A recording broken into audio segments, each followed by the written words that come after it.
Hi.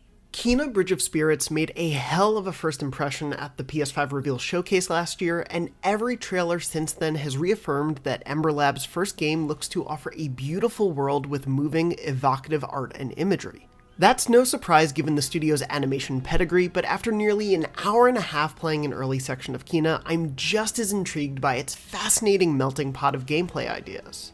Weaving together bits of Metroidvanias, recent PlayStation hits like God of War and Horizon Zero Dawn, and even a surprising dash of Pikmin, Kena bridges the gap between a host of different ideas for an exciting, intriguing blend of combat and exploration.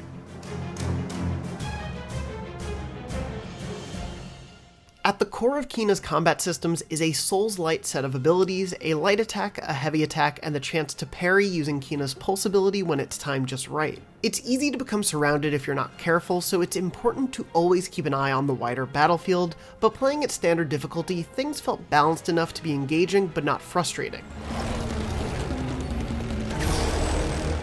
Kena's developers did promise there will be more difficult combat scenarios to unlock, as well as more brutal combat difficulties for those looking for a greater challenge. A little further into the area I played, I also gained access to Kena's bow ability. Rather than outfitting our hero with too many weapons to carry, the bow simply becomes another way for her to use her staff's power, which means you're also not worrying about recouping ammunition along your journey.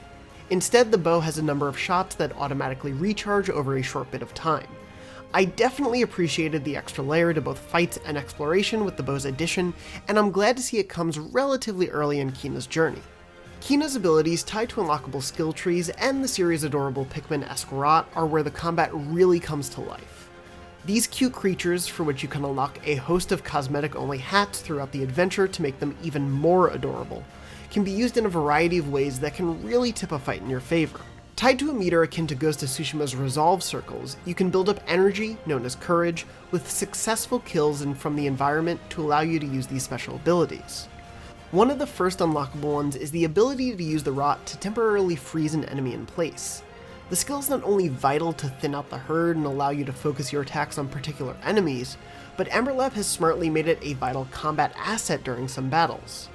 One mini-boss, for example, would disappear into the ground in one of 3 spots if I got too close, meaning I had to build up enough of a charge to freeze it in place. The rot are with you throughout your journey, and they add a delightful addition to the already beautiful world. They're not always just running behind Kena as an amorphous blob of cuteness. As you run, climb, and leap through many exploratory sequences that call to mind Horizon and Ghost's platforming, you'll notice the rot in a variety of context-sensitive spots supporting you as you go. It's a nice bit of additional detail that doesn't change the way you play, but adds to the supportive, adorable role these pals play along the journey. They can also become an actual amorphous blob that will help Kena explore more of the world. Certain flowers allow you to summon the rot into a single entity. It can be a little unwieldy to control at first in tight spaces, as you actually move both Kena and the rot independently with each of the 2 analog sticks. But once you get the hang of it, it's relatively easy, at least in this early section, to guide them along the right path, destroying the mysterious evil that's overtaken and popped up in various corners of the world. And exploring every nook and cranny of this beautiful world is a reward in and of itself to take in the sights, but thankfully Ember Lab has also littered the land with environmental puzzles and rewards to match. Of course, whether the rest of Kena's journey can maintain that level of variety is the big question.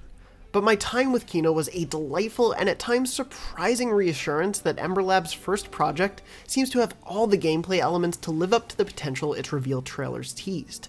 There's definitely a lot of familiar mechanical territory to be sure, and Kena doesn't seem shy about wearing its inspirations on its sleeves, or rot's heads in the case of the game's customizable options. But Ember Lab's smart blending of these elements, particularly in the surprising ways the rot add complexity and nuance to the adventure, have me intrigued to see how the rest of Kena's spirited adventure forges its own path. For more on Kena Bridge of Spirits, be sure to check out the latest trailer for the game, and stay tuned to Podcast Beyond, our weekly PlayStation show, for more impressions of it and many other PlayStation games on the way. And for everything else in the world of PlayStation, you're already in the right place, IGN.